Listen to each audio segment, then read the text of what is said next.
Hi there guys, and welcome to today's live stream. We're going to be talking about pins and needles, particularly in the lower body. So we're talking about the legs and the feet and the toes with reference to lower back pain. We're going to go through what it is, what might be causing it, a few things for you guys to think about as well. And then at the end of the video, we'll get into our Q&A. So if you've got your questions, Lara is the other side of the mic and the camera as well. And she's going to take those questions down and we'll get into those at the end. So hopefully we can help you better understand this and other areas of your back pain as well. If you're new to the channel, as always, please do consider subscribing. We do these live streams every single weekday. If you're watching this after the fact and you've missed out the live, then hit the notification bell so you know next time we go live, and you can get on and maybe ask us a question about your back pain and get a little bit of support too. So with that being said, we'll get into today's live stream.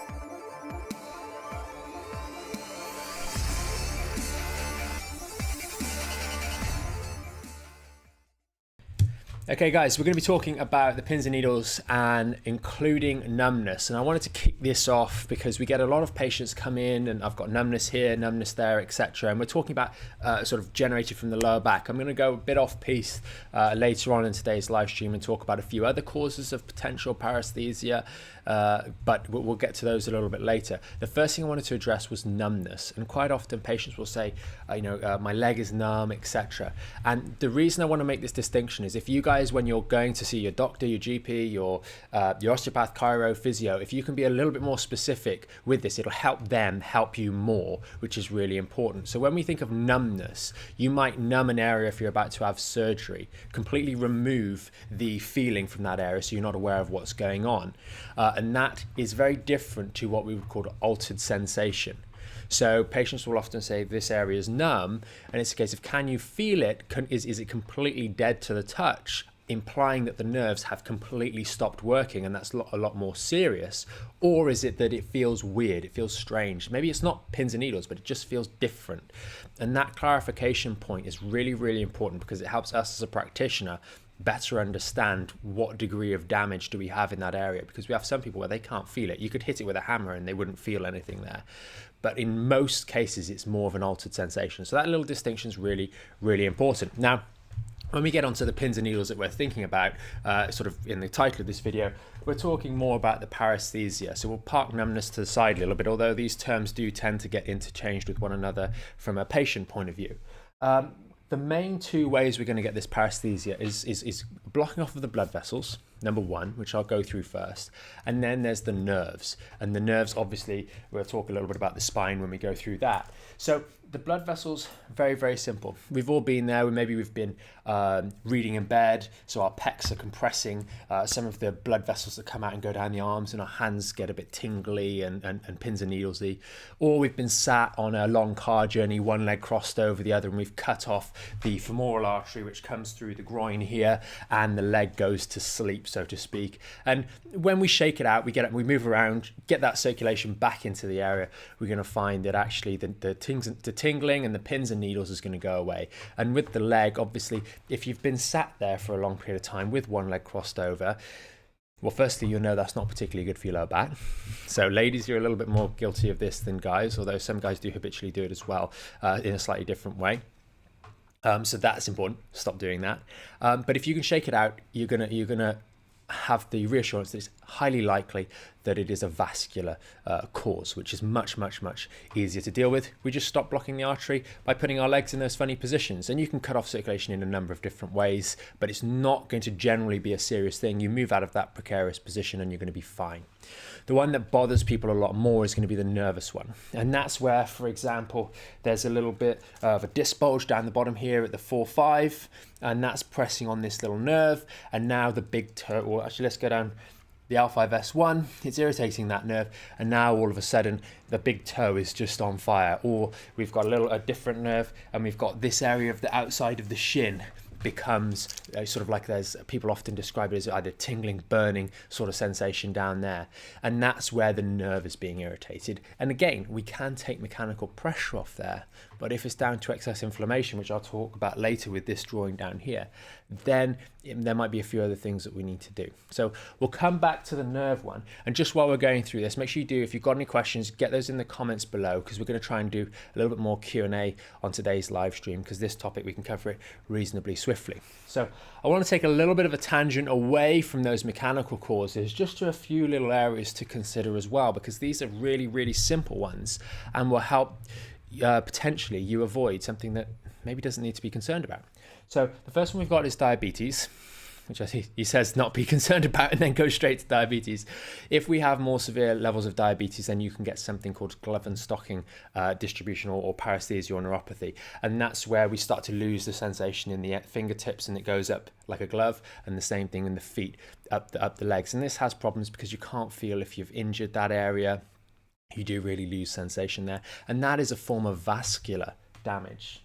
And what happens is we've got our nerves, and our nerves are like a little tube like that, and obviously they work the way they work. And around those, we have these little blood vessels. These are tiny, tiny blood vessels that supply those nerves with nutrition, etc., and the ingredients they need to function effectively in ATP, which is the energy unit. And those tiny blood vessels get damaged, and they get damaged in the distances furthest from the heart, and that's what can cause the numbness in the fingers and toes. And because our toes tend to be further away than our arms, just because of the length of the limb, we tend to find that it's numbness in the toes that begins first. But that is the furthest point from the body, and it just moves up the body over time. And you'll know you'll be at risk of this if you've got sort of ongoing diabetes. So for most people, it's not going to be applicable, but I just thought I'd touch on that one today, because you will get that pins and needles and tingling in those particular areas. Now, we've also got potassium and sodium. Why is this important? If we've got deficiencies in these, our nerves cannot function correctly. A lot of people tend to shy away from salt, and we don't want excess salt for obvious reasons. However, too little salt affects the way in which our nerves function, and we do want to consider these things as well, because the way in which a nerve functions, I've drawn out that little tube down the bottom here. You have potassium and sodium, one of them inside and one of them outside. And when a signal transmits along a nerve, they swap, and then we reset the nerve by swapping them back again. So if we don't have adequate levels of sodium and potassium, the functioning of the nerves, you don't have the materials in there to actually allow those nerves to function, which can then result in problems with the nerves, pins and needles, and tingling. That's independent of any sort of back issue. So that's worth bearing in mind. Then we've got calcium. Calcium is one that's just involved in absolutely everything. It's basically what's called a cofactor. It's used to help certain mechanisms function, and that includes the nerves, it includes muscles, and a number of other things. So being deficient in calcium, and then finally B12. And you can very easily check your B12 levels by getting a blood test. And it's something that you do get from time to time. We have patients that have had B12 tests been rather deficient, and then they supplement the B12, and lo and behold, everything goes away from the point of view of the numbness, and they're fine. Important thing to note, too much B12 as well can lead to issues, so it needs to be in a mid-range. Like other supplements, too low is bad, but also too high is bad as well, and that's true of supplements and hormones in particular. So we want to bear that in mind. But those are the sort of non-back related causes or potential causes of pins and needles. So we want to bear those in mind. And good diets should generally be able to manage both of those, or all of those, including the diabetes. If you're eating well, etc., and you don't have diabetes, we don't want to get it. So let's keep healthy as much as we can. Now, if we come back to this question here, which is a really important question that we want to ask patients in clinic. Does it fluctuate? If you've got those pins and needles in the big toe or the shin or the leg, in some area, some pattern, some distribution, does it fluctuate on a daily basis? Now, a lot of people on the first instance will say, no, it's always there. But then it'll be, oh, well, it's always there when I'm standing up. But when I sit down, it changes. Or when I lie down, it goes a little bit. And that's a good sign. If there's a mechanical nature or mechanical movements can influence this, maybe make it worse, then that is really useful diagnostic information, because it helps us understand that maybe this is coming from a particular area that is associated with those changes in position. So for example, what you often find is people, when they sit down, it may get better. And that might be because when they sit down first, as they go to sit down, that happens. The sitting position opens up some of these nerve spaces in the back here and takes pressure off that nerve, and therefore eases the symptoms. But then as soon as they stand up again, it comes back, or after prolonged sitting, it then comes back again. So although sitting initially increases the space down there, when they're sat for long periods because it's making the problem worse, that's an issue. The other scenario is that lying down can often take pressure off the spine, and therefore the numbness, the tingling, the pins and needles, that starts to abate as well. So understanding all these different ways in which the symptoms can vary is really important in piecing together an understanding of what might be really causing the problem. And that brings us lastly to this lovely drawing of a ruptured disc. So we've got the big black thing is the nerve being squashed by the protruding disc, which is being squashed by gravity. And you might be able to just about make out these orange little dots here, and that's just sort of representing the inflammation there. And what's happened in this person here, or this drawing, is that the compression from day in, day out activities has led to the failure of the disc, and it is irritating the nerve. And this really ties into that last thing I was mentioning about the movement. If we lie this person down, gravity comes off, the disc retracts a little bit, and the pressure comes off that nerve, and lo and behold, the symptoms change. They reduce perhaps a little bit. Now, there are other confounding variables that could affect this. It could mean that that's not quite so. Maybe the symptoms change when you lie down because certain muscle tensions are pulling the spine in different ways and therefore changing the space here in a different way. But that's getting into a little bit too much complication for a live stream, so we won't go into too much detail there.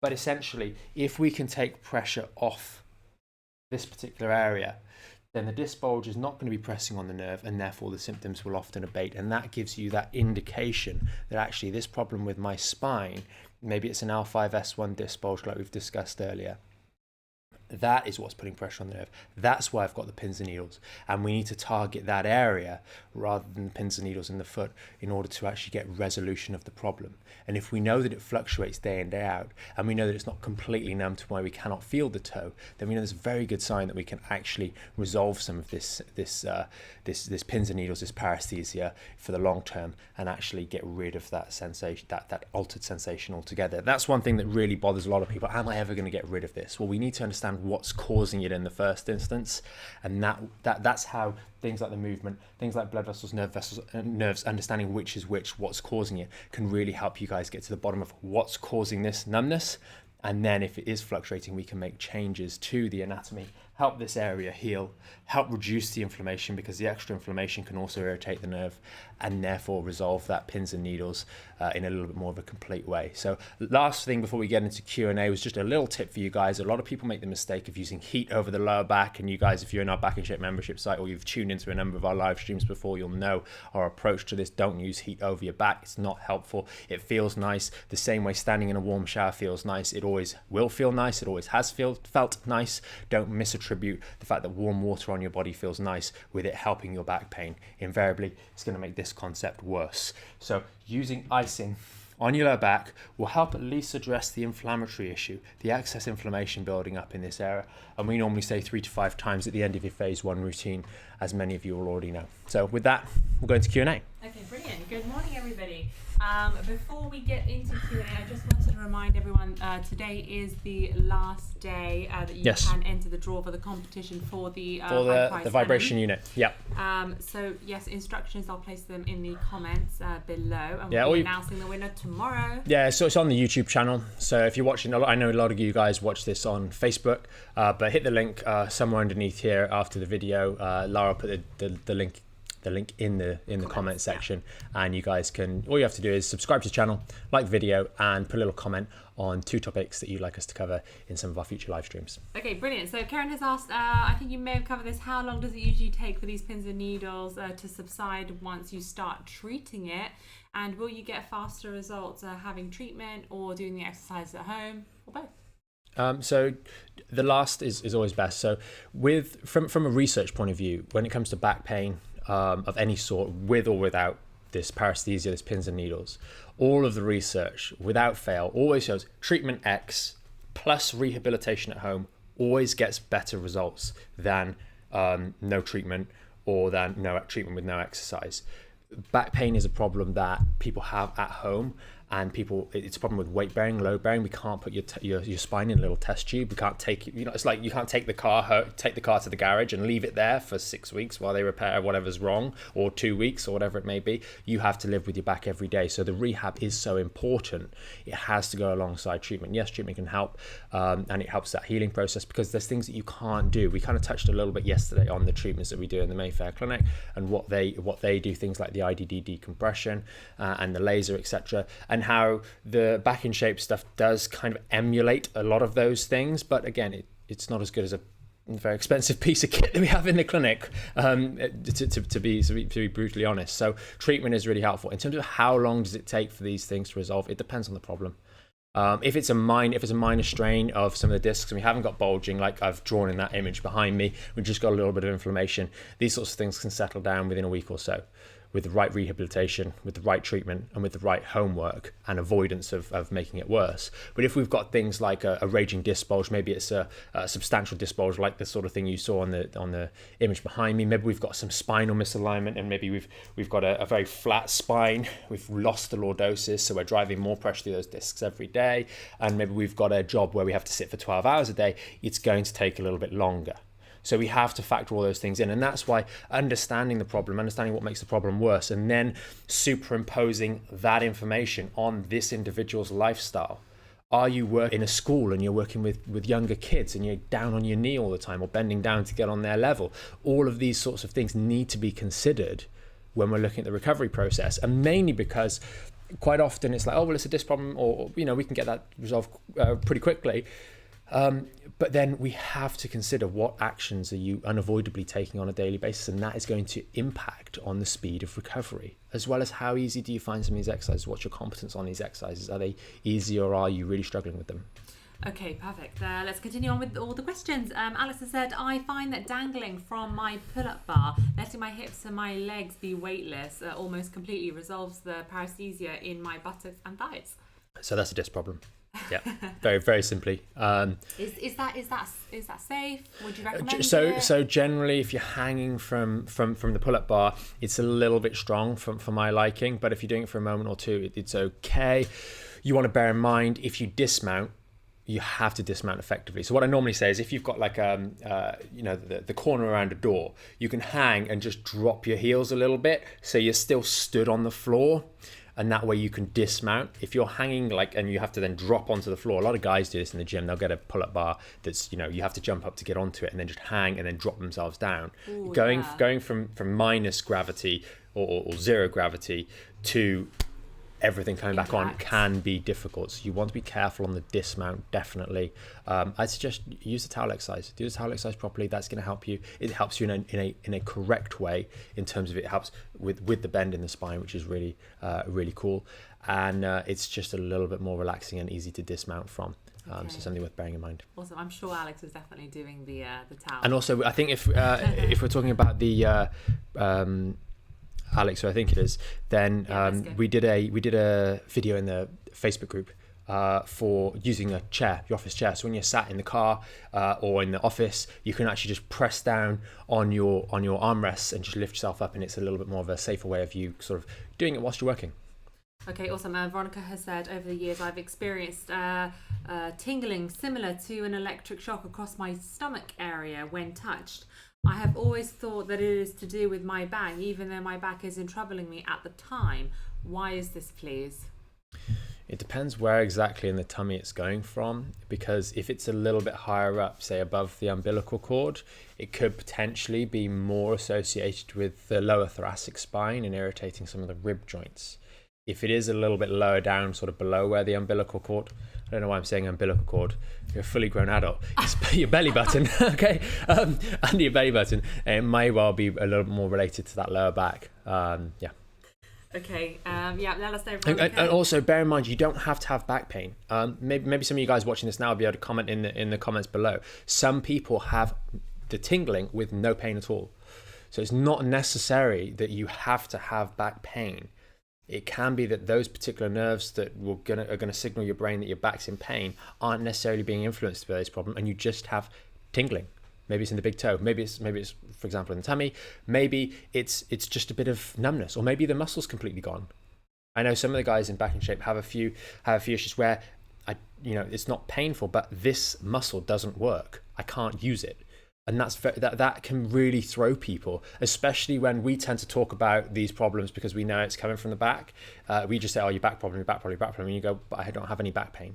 It's my leg. My leg doesn't work. And it's not painful, it just doesn't work. And that sometimes creates a bit of conflict in the mind of the patient and the mind of the practitioner, because you are already doing all the stuff in your head to understand that the leg is related to the back, but you're not necessarily communicating that with the patient, so the patient isn't party to your thoughts. So it's worth clarifying those things. Yeah, for sure. I mean, I don't necessarily have back pain, but when I do deadlifts in the gym, I get that very strange, it's not even painful, it's just I notice that it's an electric shock from sort of my knee going down to my ankle.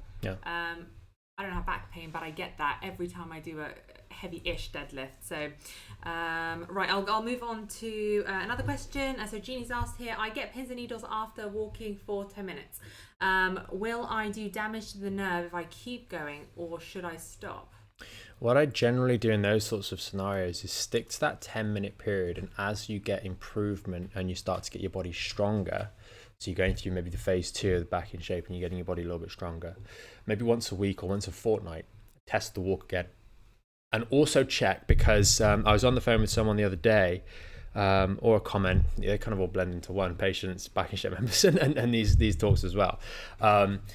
It was going down a hill at the back end of a walk. It was on a call. Down at the back end of the walk. When we walk downhill, okay, and this could just be a coincidence of the walking downhill. When you walk downhill, you have to backward bend to counterbalance. When we walk uphill, we have to forward bend to counterbalance. Not very good for the discs, but also when we're walking downhill and we're backward bending, which you have to do, otherwise you're going to fall over, you make this hole smaller. So is it the fact that circuit that you're maybe walking, the back end of it maybe is downhill and you're leaning backwards a little bit, and that's compressing them? We want to remove any possible sort of conflicting information that's giving us false information. So test it out on a completely flat route to see if you get the same symptoms, the same sensation.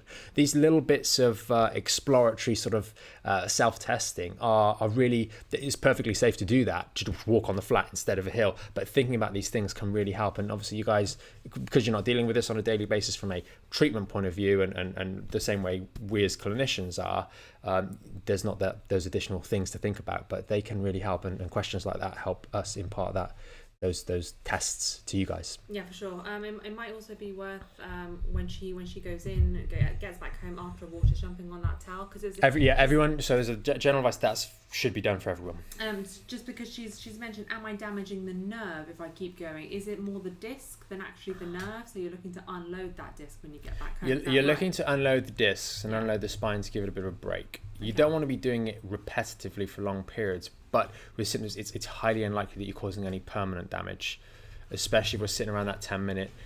Continue doing your Back in Shape exercises, doing your rehab, test it, but don't go, oh, it hurts for 10 minutes, so I'm going to walk for an hour to see what happens. That's a little bit too extreme. We're talking about maybe try 15 minutes.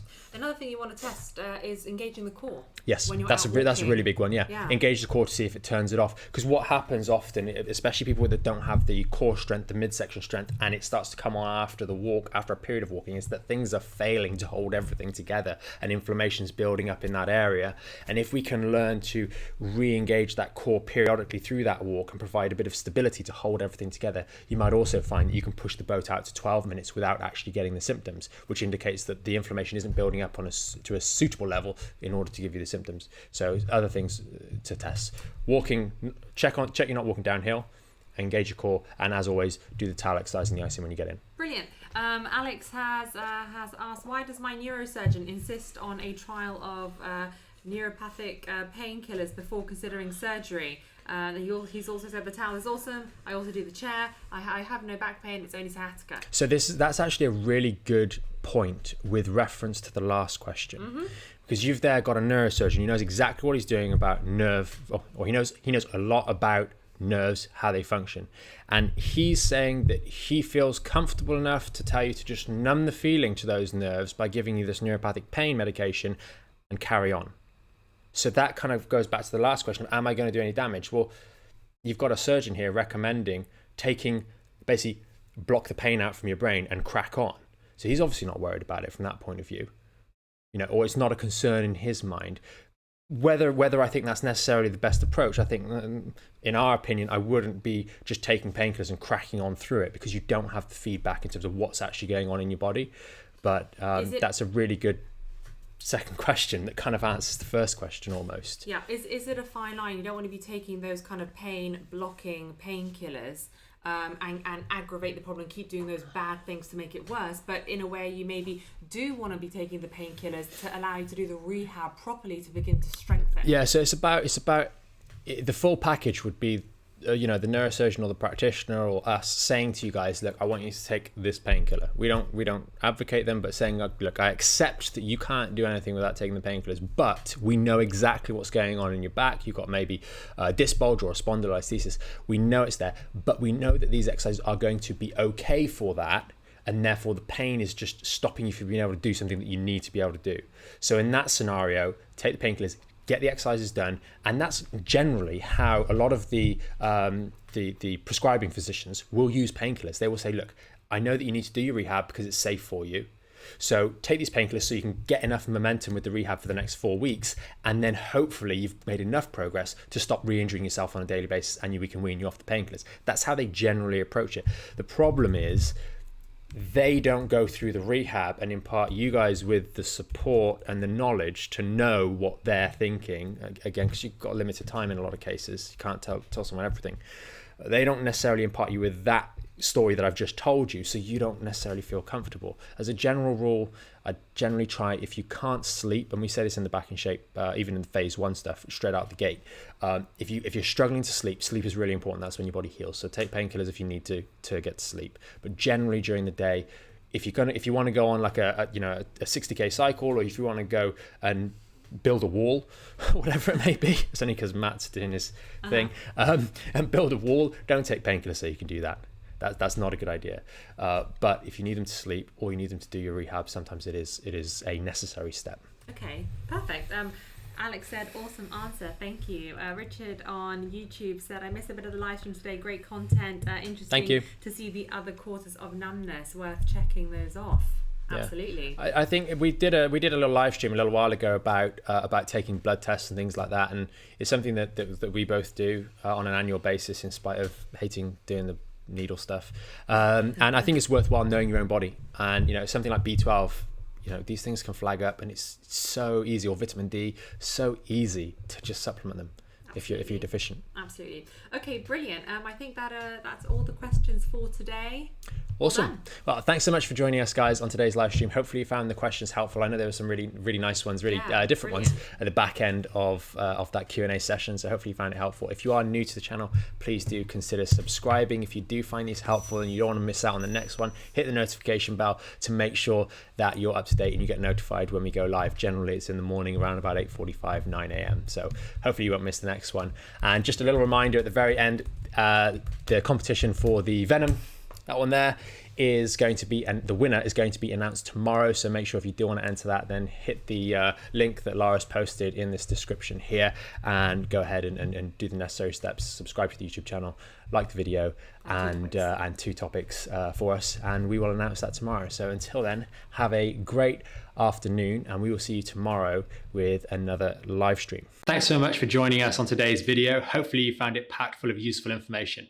If you want to learn more about the premium Back in Shape membership, there's going to be a video somewhere underneath here. And if you want to stay up to date or tune in to some of our more recent live streams and the Q&As at the end of those, then that's going to be down here. And remember, you can subscribe to the channel up here and hit the notification bell to make sure you know when we next go live, so you can join us for our next live stream and Q&A.